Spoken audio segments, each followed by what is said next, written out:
Assalamualaikum warahmatullahi wabarakatuh. Kami dari kelompok 9 akan mempresentasikan tentang penerapan aljabar linear dalam metode analisis, relasi pemasukan, dan pengeluaran dalam bisnis dan ekonomi dengan matriks. Tugas ini bertujuan untuk mengerjakan tugas proyek UAS semester genap yang ditugaskan oleh Bu Tessa Nurfadila MPT. Sebelum kita masuk ke presentasinya, kita akan memperkenalkan diri dahulu. Perkenalkan, nama saya Chandra Ahmad Purnoli, dilanjut dengan teman saya. Perkenalkan, nama saya Muhammad Hanif. Perkenalkan, nama saya Muhammad Akbar. Jadi agenda hari ini tuh kita akan mempresentasikan tentang aljabar linear, matriks, metode input-output, analisis masalah, kasus dan pembahasan, dan terakhir ada kesimpulan. Kita masuk ke pertama, yaitu adalah aljabar linear. Jadi aljabar linear itu merupakan mata kuliah wajib pada kurikulum program studi sarjana teknik informatika. Nah, mata kuliah ini tuh membahas dasar-dasar aljabar linear yang berkaitan dan dapat diterapkan pada bidang informatika.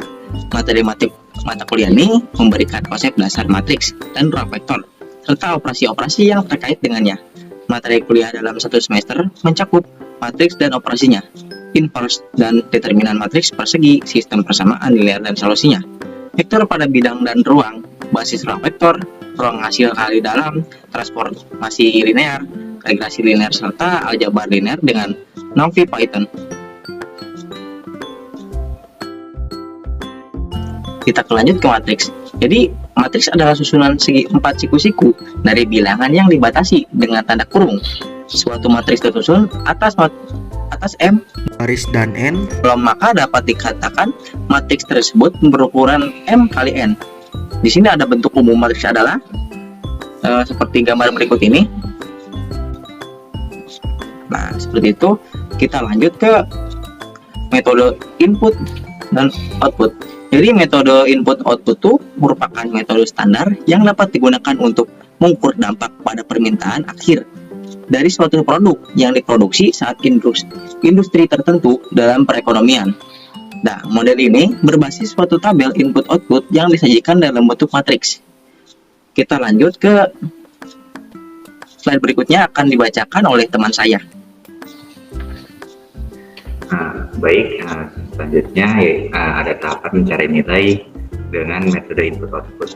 Yang pertama adalah menghitung matriks koefisien input.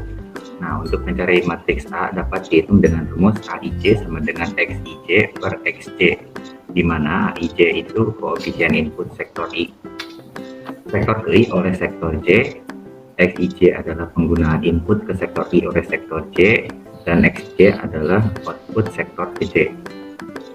Langkah kedua yaitu menghitung matriks identitas min A. Jadi mengurangkan suatu matriks identitas atau matriks dengan diagonal utama bernilai 1 dan unsur-unsur lainnya bernilai 0 terhadap matriks koefisien input. Matriks I min A ini dapat dituliskan menjadi L. Lanjut.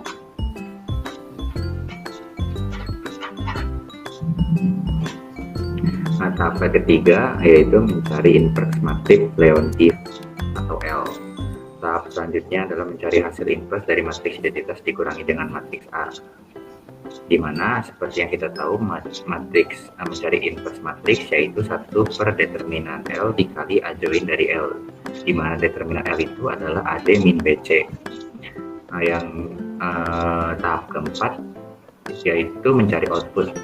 Untuk mencari output, maka tahap terakhir adalah mengalihkan hasil inverse matriks Leontief dengan matriks target permintaan terakhir, di mana output itu dapat dituliskan I sama dengan L inverse dikali matriks U sama dengan 1 min A inverse dikali U.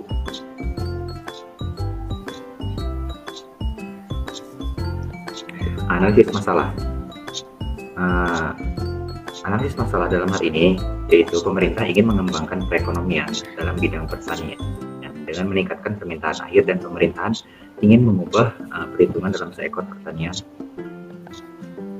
Dan pemerintah ingin mengubah dalam sektor pertanian dan jasa. Yang pertama, apa yang harus dilakukan untuk meningkatkan perekonomian? Yang kedua, bagaimana cara menghitung permintaan akhir? Dan yang ketiga, metode apa yang digunakan?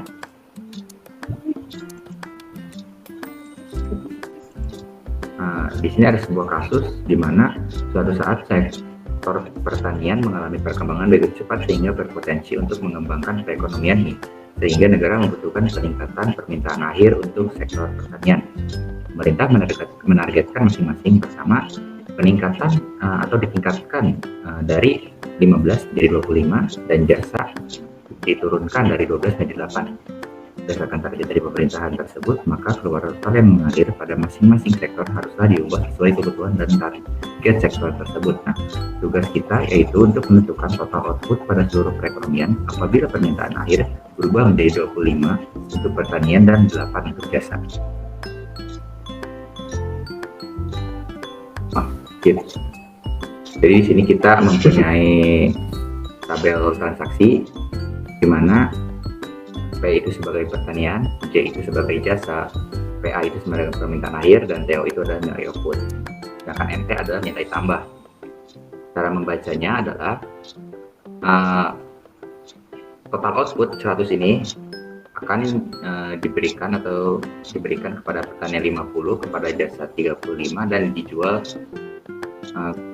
kepada PA itu 15. Nah, tugas kita itu mengubah permintaan air 15 pada pertanian dan permintaan air pada jasa 12 ini yang asalnya 15 kita tingkatkan menjadi 25 dan 12 kita turunkan menjadi 8. Di sini contoh penulisan tabel transaksi dalam bentuk notasi matriks. Yaitu kita merubah tabel transaksi tadi, kita ubah menjadi sebuah notasi, di mana XIJ ini melambangkan dari sektor I yang dipergunakan sebagai masukan oleh sektor J. Jadi sektor I-nya itu adalah distribusi konsumsi. UI ini melambangkan permintaan air terhadap seluruh sektor I. UI dapat disebut juga atau dikatakan sebagai permintaan air. JJ melambangkan nilai tambah sektor, dan XJ adalah keluaran total. Di bawah ini keluaran total dari J. Di bawah ini juga ada rumus dari pemakaian total oleh sektor I dan pemakaian total dari sektor J, di mana XI sama dengan sigma J sama dengan 1 hingga M, XIJ ditambah UI, di mana I 1 bisa 1, 2 hingga, sedangkan XJ sama dengan I sama dengan 1 hingga M, XIJ ditambah YI, di mana J 1, 2 hingga M.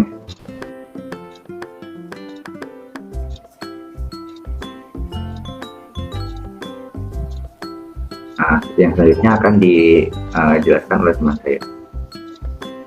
Oke, baik. Terima kasih untuk Saudara Akbar.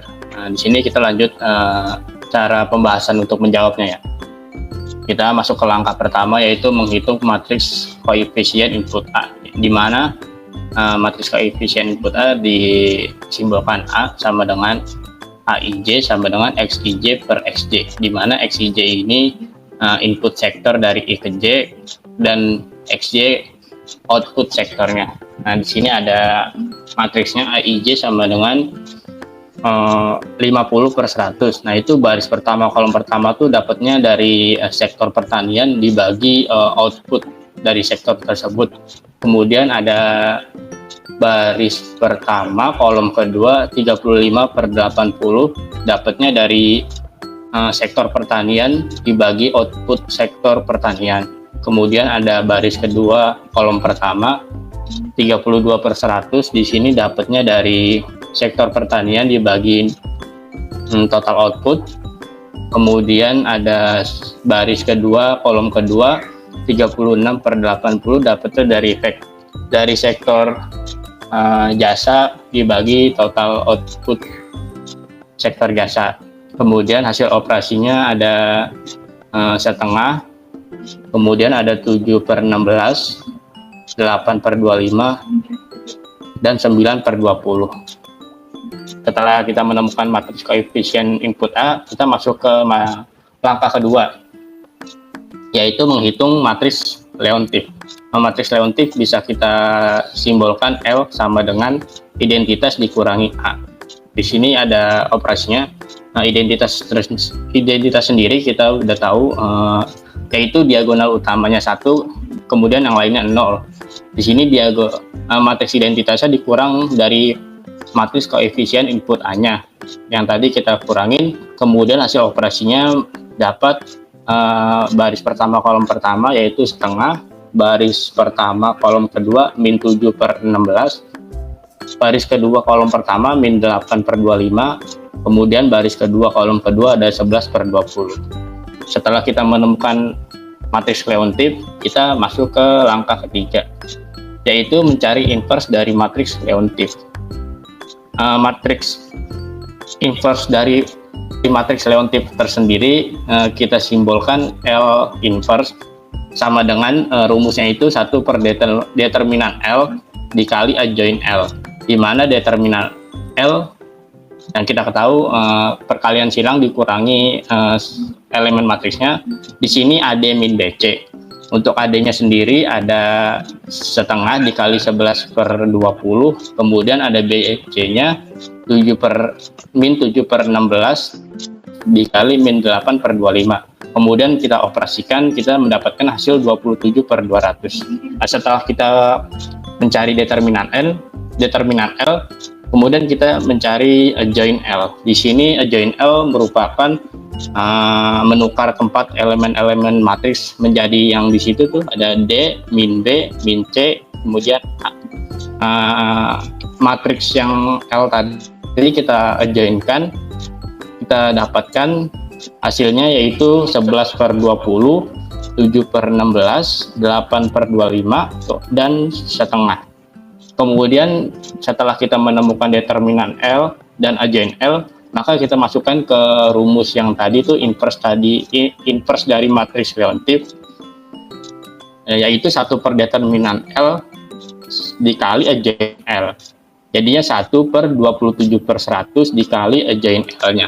Maka kita mendapatkan hasil operasi yaitu baris pertama kolom pertama ada 110/27, baris pertama kolom kedua ada 175/54, baris kedua kolom pertama 64/27, dan terakhir ada baris kedua kolom kedua 100/27.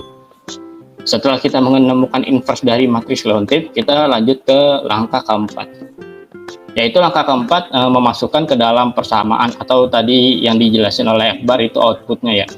Di sini ada V sama dengan identitas dikurangin A yang sudah diinverse kemudian dikali U. Di sini di mana merupakan permintaan akhir dari pemerintahan yang tadi di kasusnya awal tadi.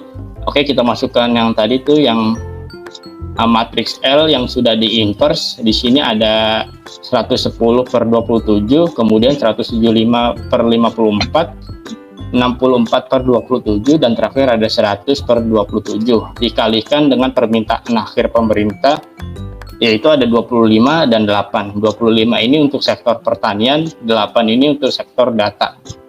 Untuk sektor jasa, kemudian kita operasikan, kita mendapatkan 1150/9 dan 800/9. Maka kita sederhanakan menjadi 127,778 dan 88,889.